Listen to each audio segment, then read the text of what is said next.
Have you ever looked at a clock and felt like it was playing tricks on you? That famous painting of melting clocks by Salvador Dali might be more scientifically accurate than you think. What if I told you that the time you experience, those seconds, minutes, and hours, isn't a fixed universal constant? What if it's all just an elaborate illusion created by your own brain? Stick with me, because today we're diving deep into the fascinating neuroscience of time perception, and what we find might just change how you see your reality forever. Let's start with a simple question. Where is the clock in your brain? You might think there's a tiny, precise pacemaker somewhere in your head, ticking away like a perfect metronome. But scientists have searched and searched, and guess what? It doesn't exist. Unlike our sense of sight, which has the eyes, or hearing, which has the ears, there is no single organ for time. Instead, our perception of time is a complex construction, a symphony played by many different parts of the brain working together. It's less like a clock and more like a story your brain tells itself. So how does the brain build this story of time? It relies on patterns and sequences. Think about it. Your brain is constantly processing a torrent of information from your senses. To make sense of it all, it looks for patterns, for cause and effect. Event A happens, then event B, then event C. Your brain links these events together, creating a narrative of what just happened. This sequence of events is the raw material for your perception of timesage. It's a process distributed across different neural networks, involving areas like the cerebellum, which is crucial for timing motor actions, and the basal ganglia, which helps us learn and repeat sequences. So when you see a brain scan lighting up, it's not one spot for time. It is a whole constellation of activity working in concert to create that feeling of a moment flowing into the next. One of the biggest factors that distorts our internal timeline is emotion. Think back to a time you were incredibly happy or deeply engrossed in something you love. The hours probably flew by in what felt like minutes. Now, recall a moment of intense fear, anxiety, or even just extreme boredom, like waiting in a long line. Every second probably felt like an eternity. This isn't just your imagination. It's a real neurological phenomenon. Strong emotions, particularly those related to threat or excitement, engage a part of the brain called the amygdala. When the amygdala is highly active, it essentially hijacks the brain's resources, including those involved in timekeeping. It ramps up your internal processing speed, making the external world appear to move in slow motion. This is the brain's way of giving you more time to react to a dangerous situation. So the next time you feel like time is dragging, it might be your brain telling you it's on high alert. Another key ingredient in our perception of time is memory. The two are so deeply intertwined that you could say they are two sides of the same coin.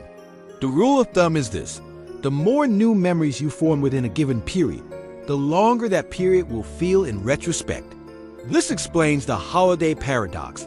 When you're on a 2-week vacation, exploring new places and having new experiences every day, the time might feel like it's flying by. But when you look back on it, that vacation feels rich and long because you packed it with so many distinct memories. Compare that to a routine 2 weeks at work, where the days blend together. Looking back, that period might feel like it vanished in a flash because you formed very few novel memories. This is also why time seems to speed up as we get older. As adults, our lives often become more routine. A year in the life of a 40-year-old is full of familiar events, while a year for a 5-year-old is a whirlwind of firsts. First day of school, first lost tooth, first time riding a bike. Their brains are memory-making machines, which stretches out their subjective experience of time. Attention also plays a huge role. Where you focus your attention directly impacts how you perceive duration. If you reactively paying attention to the passage of time, like when you waiting for a pot of water to boil, it seems to slow to a crawl. Your brain is dedicating cognitive resources to monitoring the clock, making each tick feel more significant. On the other hand, when your attention is completely absorbed by a task, a movie, or a great conversation, you lose track of time.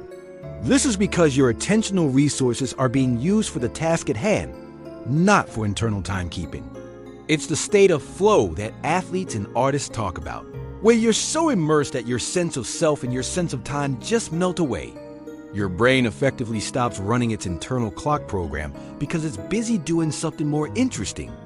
Let's talk about some of the more extreme examples of time distortion. Have you ever had a dream that felt like it lasted for days, only to wake up and realize only a few hours have passed? Dream time is a wild frontier. During REM sleep, the stage where most vivid dreaming occurs, the parts of your brain responsible for logical reasoning and time perception, like the prefrontal cortex, are less active. Meanwhile, the emotional and memory centers are highly active. This combination allows your brain to create sprawling, elaborate narratives that are untethered from the normal constraints of linear time.